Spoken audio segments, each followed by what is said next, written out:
un chant de victoire. Hosanna, Hosanna, Hosanna. Marchons ensemble, l'ennemi tremble. Dieu est avec nous, chassons les ténèbres qui pourra taire notre prière. Dieu est avec nous, levons sa bannière, ouvrons les portes au roi, au Dieu de gloire, poussons des cris de joie. Laissons jaillir un chant de victoire. Hosanna, Hosanna, Hosanna.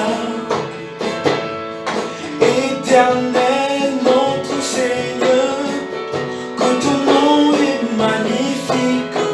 Éternel notre Sauveur, que ton nom est magnifique. Éternel, yeah, yeah. Encore une fois. Éternel, yeah, yeah. Yeah. Éternel, yeah, yeah.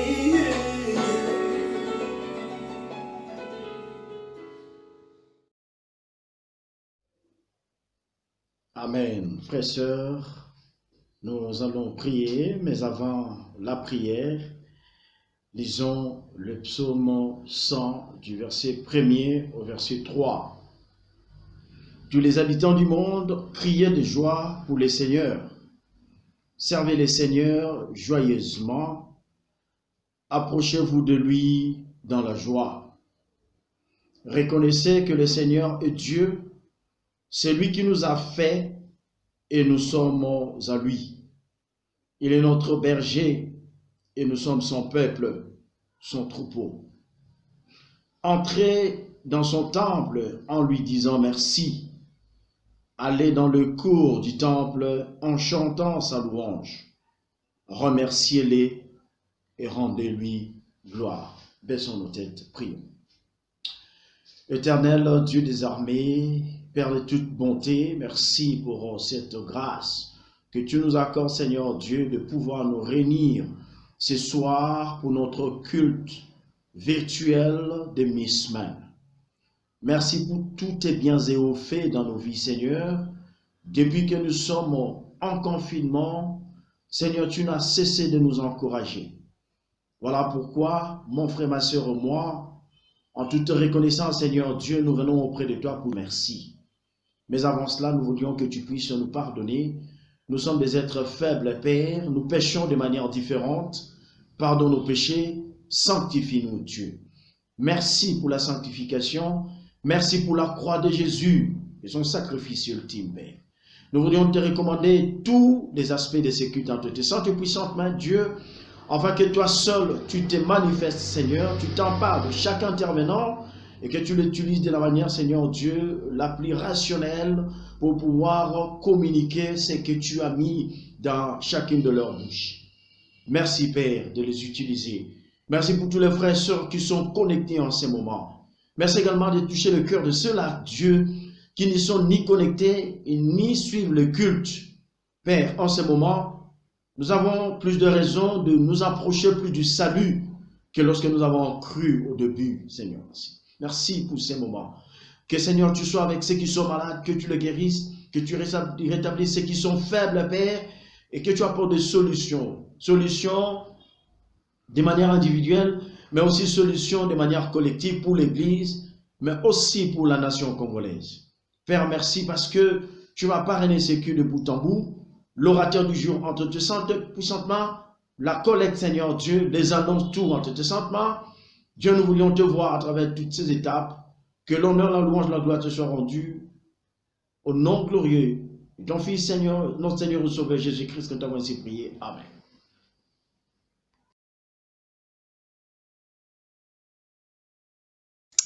Bonjour frères et sœurs, c'est Max Laplanche avec vous pour les annonces du jeudi de notre culte de mi-semaine. Merci de nous accueillir chez vous, merci d'être avec nous, merci de vos réponses aux messages et nous allons continuer tout de suite avec les annonces et que voici.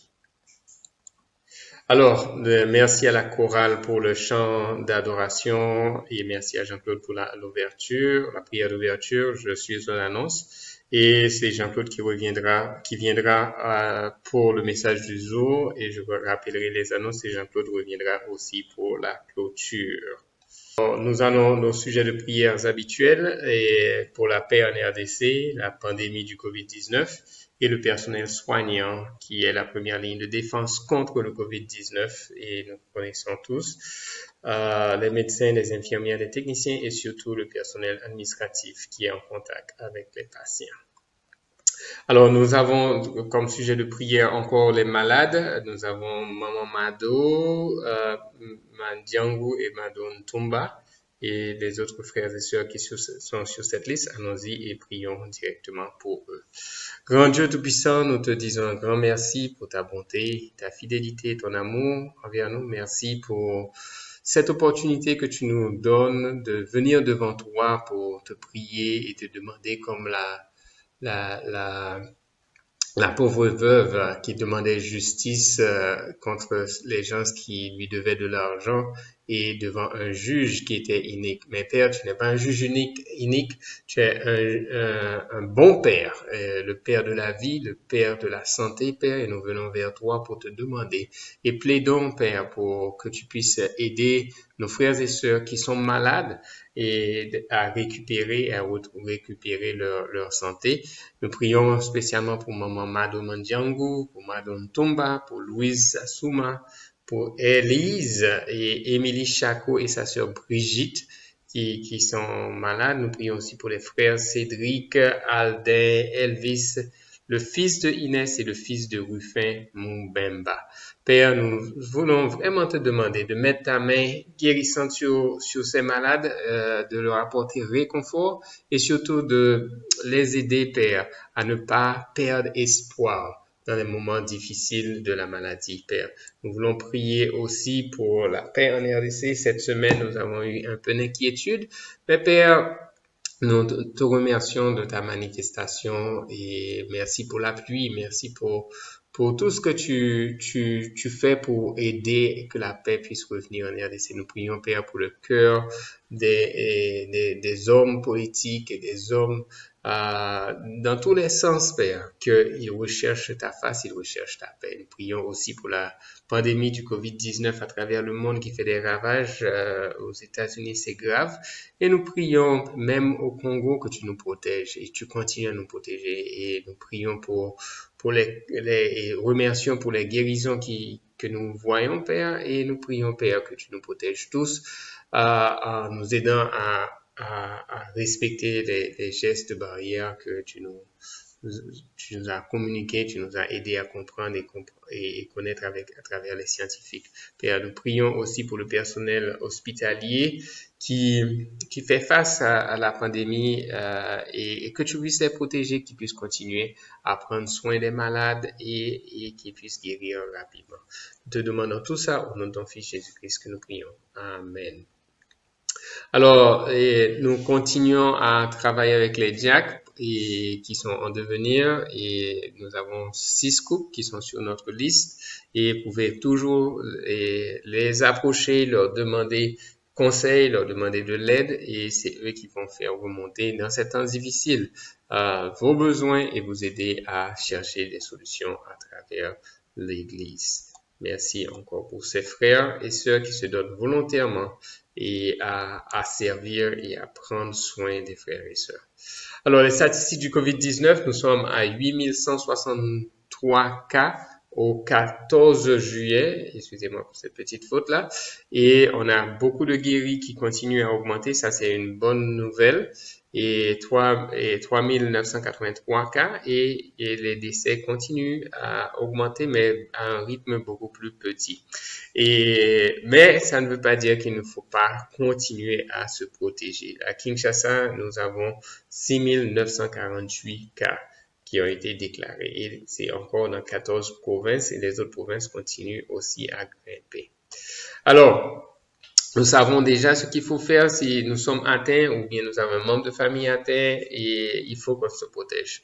Et il faut qu'on protège aussi les autres. Et donc, si nous avons les symptômes, il faut se faire dépister et rapidement s'isoler et si c'est confirmé et nous n'exposons pas les autres. Même si nous sommes malades et nous avons la fièvre, la grippe, nous ne savons pas ce que c'est, nous pensons que c'est souvent la malaria, mais ça peut être autre chose. Donc, vraiment se faire dépister et se protéger et informer de l'évolution de notre santé à nos proches pour qu'on puisse continuer à prier. Et nous remercions tous ceux qui sont en train de prier pour nos malades et quelle que soit leur maladie et nous voyons que cette liste-là continue à diminuer.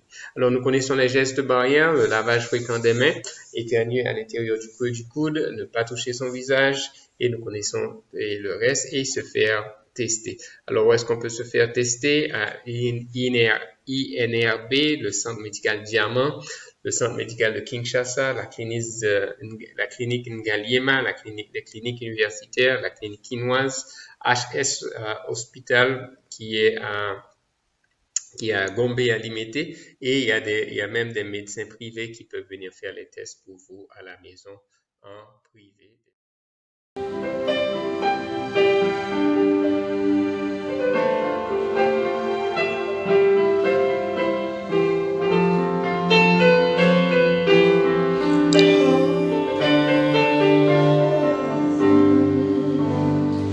God make a way where there seems to be no way. He works the way we cannot see. He will make a way for me. He will be my God. Hold me closely in His side. With love and strength for each new day. He will make a way. He will make a way. Nzamba kusala besikandele munana kite. Oh yeah, egeseni akusalela akuzala yangaizane tangu yuso elugo na bolingo binaguya akusalela jela bona.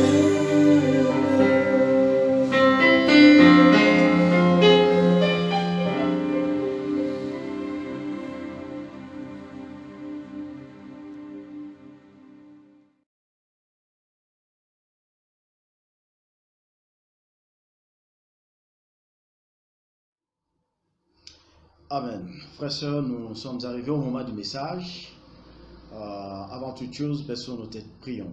Éternel Dieu des armées, Créateur des cieux et de la terre, nous voulons te rendre grâce et gloire pour cette disponibilité ou cette possibilité que tu nous donnes, mon Dieu, mon roi, de pouvoir venir dans ta présence, nous réunir, Seigneur, à travers ces cultes virtuels. C'est le moment du message. Je ne suis qu'un instrument par lequel tu passes pour communiquer ta volonté à ton Église, Seigneur Dieu.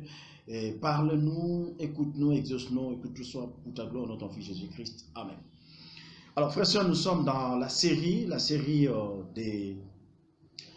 sur l'étude du livre de Jude. Vous le savez, ce livre est en train de nous encourager.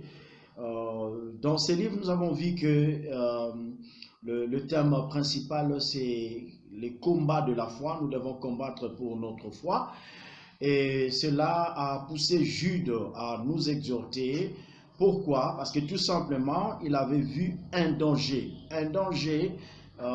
qui arrivaient dans l'église déjà.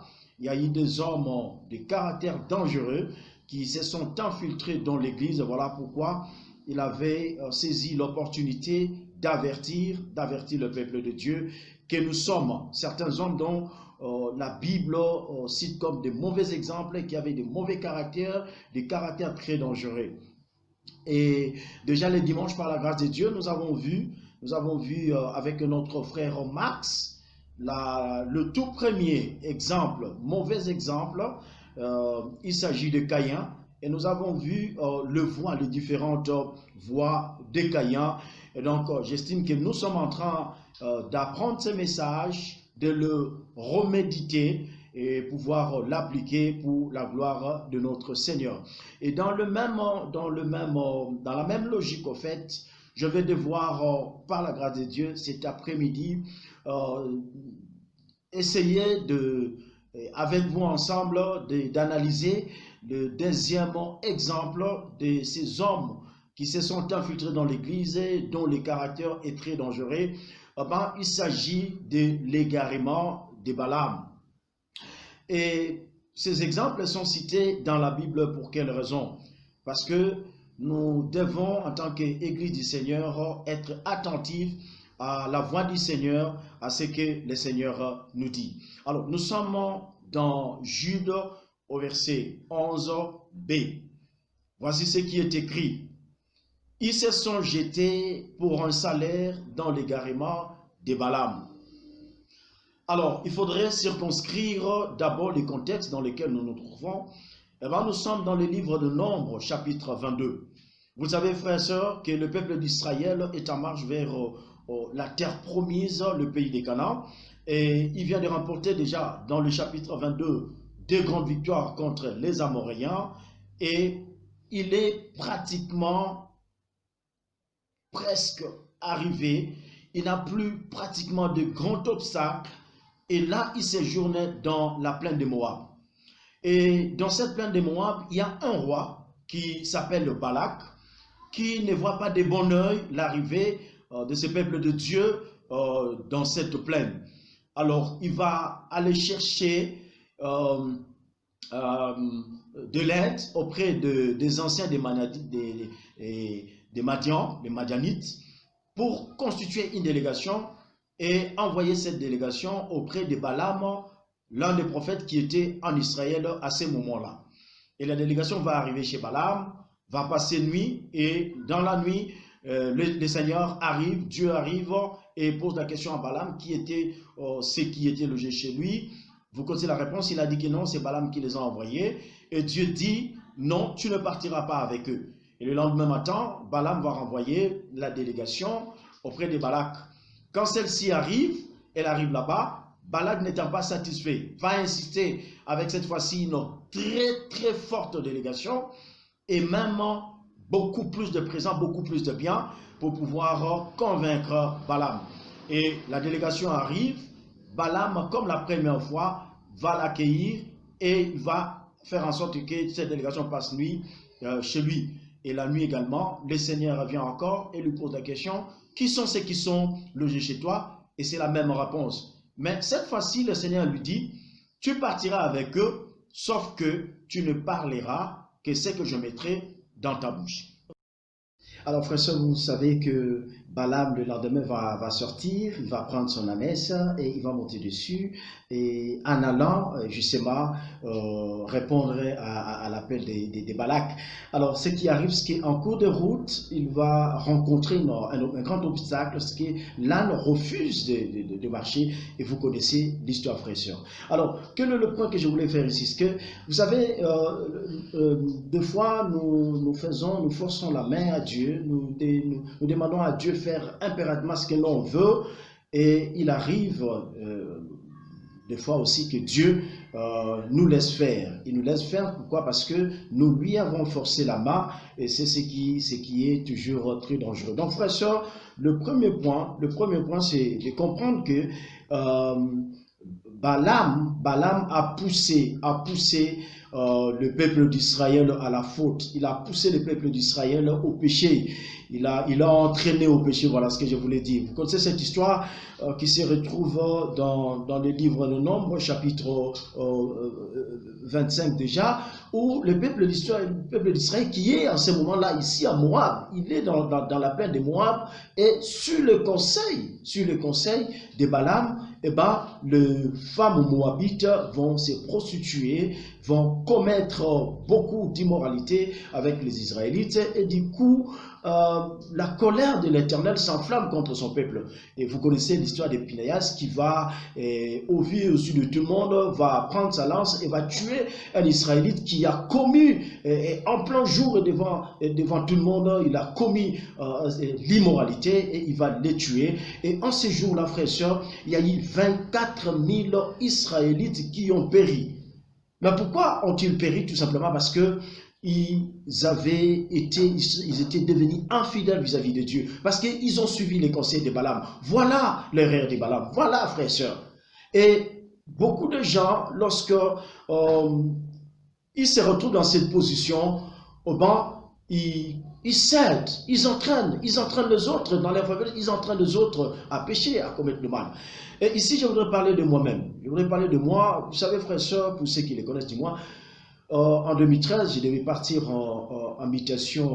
Mais je rappelle un jour, un dimanche, pendant qu'on a pris, et après qu'on a fait notre culte avec la famille, bien sûr, ma femme et mes enfants, et quelques visiteurs qui étaient venus, frère et sœur, il y a un des acheteurs qui a proposé un marché.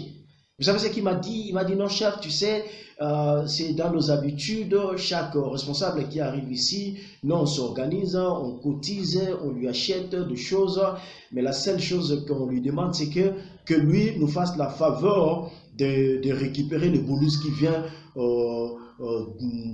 des autres clients. Et devant ma femme, je lui ai dit, moi je ne peux pas faire ça, moi je suis chrétien. D'abord, je ne peux pas accepter une telle chose devant Dieu. Je pécherai contre mon Dieu, mais également, je n'honorerai pas ceux-là qui m'ont envoyé. Donc, frères et sœurs, vous savez que, vous voyez, donc, nous pouvons facilement entraîner les autres. Et au jour d'aujourd'hui, il y a beaucoup de chrétiens, de faux chrétiens, justement, à l'instar de Balaam qu'on est en train de voir, qui incitent, qui entraînent les autres au mal, qui entraînent les autres au péché. Donc, frères et sœurs, le premier point ici, c'est que Balaam était en train de pousser les autres au péché. Ne soyons pas ceux-là qui vont pousser les autres dans le péché, mais plutôt soyons ceux-là qui vont faire en sorte que les gens soient sauvés. Qu'on veille sur nos frères, qu'on s'assure qu'ils sont encore dans la foi. Voilà, donc nous, en tant que peuple de Dieu, nous, en tant qu'Église, en tant que disciples, frères et sœurs, nous devons faire très attention avec notre comportement pour ne pas entraîner les autres dans le péché. Mais plutôt ce que nous devons faire, c'est nous devons sauver. Au lieu d'entraîner les gens au mal, au péché, nous devons par contre sauver. Telle est la mission qui nous a été donnée. Frères et sœurs, il est important qu'on sache que l'avertissement que Jude a fait à l'Église est très très capital pour nous qui vivons en ces temps de la fin. Nous devons considérer cet avertissement et pouvoir veiller, continuer à combattre pour notre foi jusqu'à la fin, car c'est la seule alternative au salut. Le deuxième point, frères et sœurs, ou deuxième erreur, deuxième égarement de Balaam, c'est que Balaam avait un amour excessif de l'argent. Balaam était prêt à tout faire pour de l'argent. Et son comportement, nous l'avons vu. Pourquoi a-t-il frappé l'âme à plusieurs reprises? C'est parce qu'il voulait aller accomplir le vœu de Balak et bénéficier de cet argent, de ces dons qui étaient là. Et vous savez, des fois, Dieu nous laisse faire quand il voit que nous sommes en train de forcer la main de Dieu.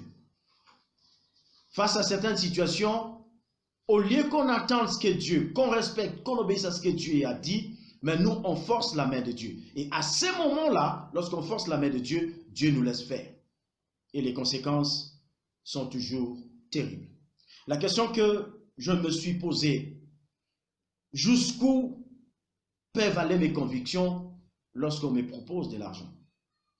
Lorsqu'on me propose de l'argent, est-ce que mes convictions vont rester, ma foi va rester intacte? Ou tout simplement, quand on me propose de l'argent, je suis prêt à tomber dans le péché.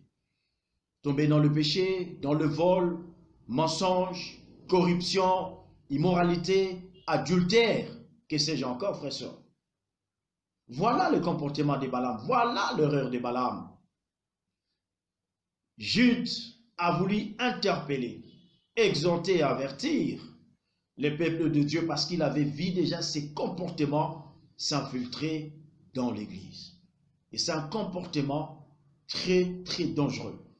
C'est un caractère de ces hommes, ce caractère-là, qui est dangereux, et c'est ce que ces hommes portaient. Et nous devons, en tant que disciples de Jésus-Christ, nous devons faire très attention et prendre au sérieux cette exhortation ou cet avertissement que notre frère, disciple de surcroît qu'il était, a fait à l'Église contemporaine, mais qui nous fait à nous qui vivons en ces temps de la fin. Frères et sœurs, beaucoup de chrétiens peuvent compromettre, peuvent renier Jésus à cause de l'argent. À cause de l'argent, ils sont prêts à renier le Seigneur et Sauveur. Rappelez-vous que notre Seigneur et Sauveur Jésus a été vendu à cause d'argent. Rappelez-vous que Joseph a été vendu par ses frères à cause de l'argent. Donc, frères et sœurs, que l'argent ne nous fasse pas rater le ciel. Voilà pourquoi nous devons combattre fermement. Nous devons garder notre foi intacte, inviolée, parce que c'est la seule condition si nous voulions voir le Seigneur au dernier jour. Jusqu'où sommes-nous capables de pécher à cause de l'argent? Voilà, frères et sœurs, cette exhortation, cet avertissement que Jude a voulu, il a pris comme exemple dans la Bible pour nous dire que il a remarqué ces glissements que ces hommes de mauvais caractère dangereux s'étaient filtrés dans l'Église. Et donc nous devons veiller.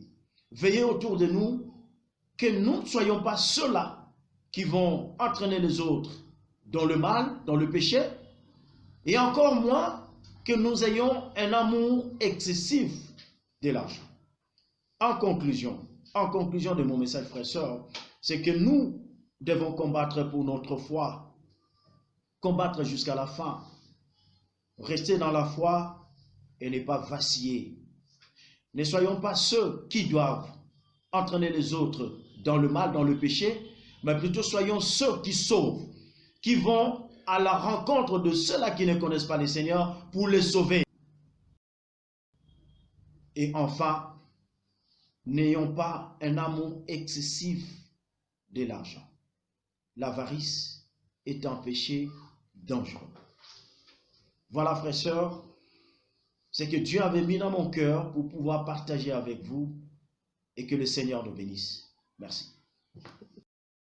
Après notre message, merci Jean-Claude pour le message et nous rappelons qu'après les messages, nous avons les messages audio qui viennent, le transcrit de l'essentiel du message, il y a beaucoup de frères et de sœurs qui le suivent, et le condensé et des SMS. Mais ce que je veux vraiment vous encourager, c'est de partager nos cœurs après les cultes et par partage biblique, par petits groupes de famille, là où nous rencontrons, là où nous réunissons, appelons physiquement ou virtuellement, partageons de ce que Dieu a fait dans nos vies. La Bible nous dit dans Psaume 139, versets 23 à 24, « Sonde-moi, ô Dieu, connais mon cœur, éprouve-moi, connais mes pensées. Regarde si je suis sur une mauvaise voie et conduis-moi sur la voie de l'Éternel. Donc, quand nous écoutons le message, c'est le moment de réagir. N'attendons pas et tout le temps, prenons l'habitude autour de nos partenaires de formation, autour des dirigeants de nos discussions bibliques et de nos partages bibliques, d'ouvrir nos cœurs et dire où est-ce que nous sommes et de trouver des solutions. Et parce que Dieu les connaît et nous devons rester connectés pour ce faire. Alors, comme je disais, restons connectés après le message, répondons dans nos partages bibliques, regroupons-nous autour de nos dirigeants, souscrivons à la chaîne YouTube et laissez vos commentaires. Ça nous encourage de savoir que vous avez suivi, ça nous encourage aussi de lire vos commentaires et de lire vos changements que vous faites. Encouragez aussi les intervenants. Partagez de vos réactions sur Facebook, Keba, EICK et invitez aussi vos amis. C'est une façon d'évangéliser, de suivre les watch parties. Quand vous suivez le culte, et pressez le bouton watch party et vous allez avoir plein d'amis qui vont suivre avec vous le même message. Donc, nous informons que les enfants, et on envoie pour les enfants les dévotionnels chaque semaine et ils sont sur les groupes WhatsApp et c'est aussi sur le site web. Et puis, nous recommandons les parents de télécharger l'application la Bible pour enfants, c'est en français aussi.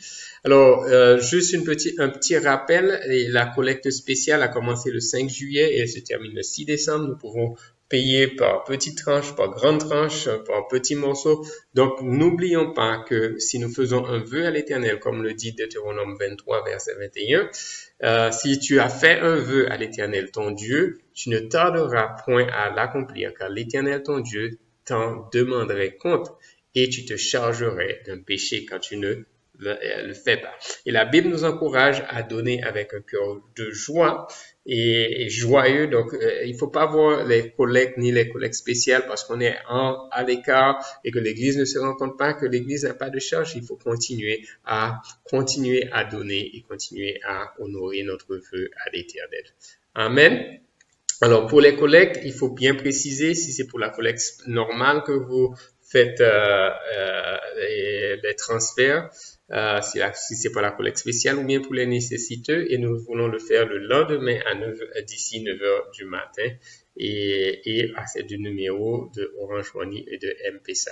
Alors, nous disons merci à tous et bonne soirée et nous remercions tous ceux qui ont rendu possible ce culte virtuel, la chorale, les intervenants et l'équipe technique. Merci d'avoir pris part à notre culte d'adoration. Que Dieu vous bénisse. Amen.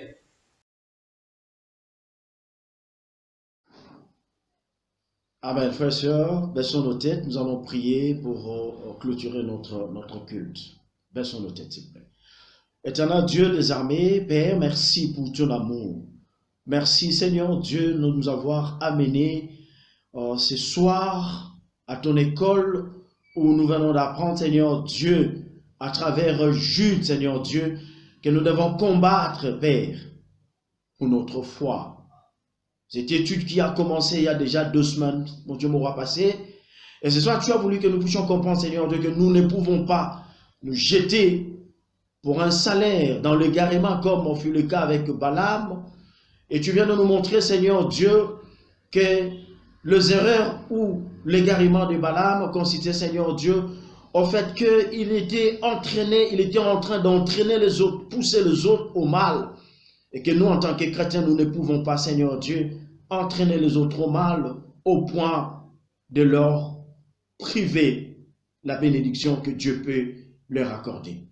Mais également, Seigneur Dieu, l'erreur de Balaam ou l'égarement de Balaam résidait au fait qu'il avait un amour excessif de l'argent, Seigneur. Nous, en tant que disciples, papa, nous ne devons pas avoir un amour excessif. C'est vrai que la Bible dit que l'argent répond à tout. Mais ce n'est pas pour autant, Seigneur, que nous devons l'aimer plus au point où nous pouvons arriver à brader nos convictions. Seigneur, aide-nous. Que ces messages, Seigneur Dieu, puissent nous aider à comprendre que nous ne devons pas imiter l'exemple comme nous l'avons vu déjà les dimanches et même ce soir, le mauvais exemple avec un mauvais comportement, l'exemple de Caïn dans ses voies et l'exemple de Balaam dans son égarement. Bénis l'orateur du jour, Seigneur Dieu. Bénis-nous qui venons de bénéficier de ces messages. Que ces messages ruminent en nous à chaque fois, Seigneur Dieu, pour que nous puissions en pratiquer, Seigneur Dieu. Honneur, gloire, louange te reviendront. Merci. Merci pour ces moments, Seigneur. Que tout soit pour ta gloire. Nous recommandons le retour de chacun de nous entre tes saints Thomas. Et si tu permets, Dieu, que nous puissions nous retrouver virtuellement également pour le dimanche, nous ne manquerons pas, Seigneur, de t'honorer, de te glorifier. Béni sois-tu, on reçoit ton Saint-Nom, tout pour ta gloire dans ton Fils Jésus, notre Seigneur et Sauveur, qui t'avons ainsi prié. Amen. Est-ce que tu sais qui tu es? Moi je sais qui je suis, un combattant victorieux. On y va, yeah! Nous sommes une génération choisie, appelée pour montrer son excellence. Tout ce dont j'ai besoin, Dieu me l'a donné, car je sais qui je suis. Yeah, à vous! Nous sommes une génération choisie, appelée pour montrer son excellence. Tout ce dont j'ai besoin, Dieu me l'a donné, car je sais qui je suis. Je sais qui je suis en lui, ce qui est de moi, où il veut que je sois. Je sais qui je suis, je sais qui je suis en lui, ce qui est de moi, où il veut que je sois. Je sais qui je suis. I'm working in power, I'm working in miracles.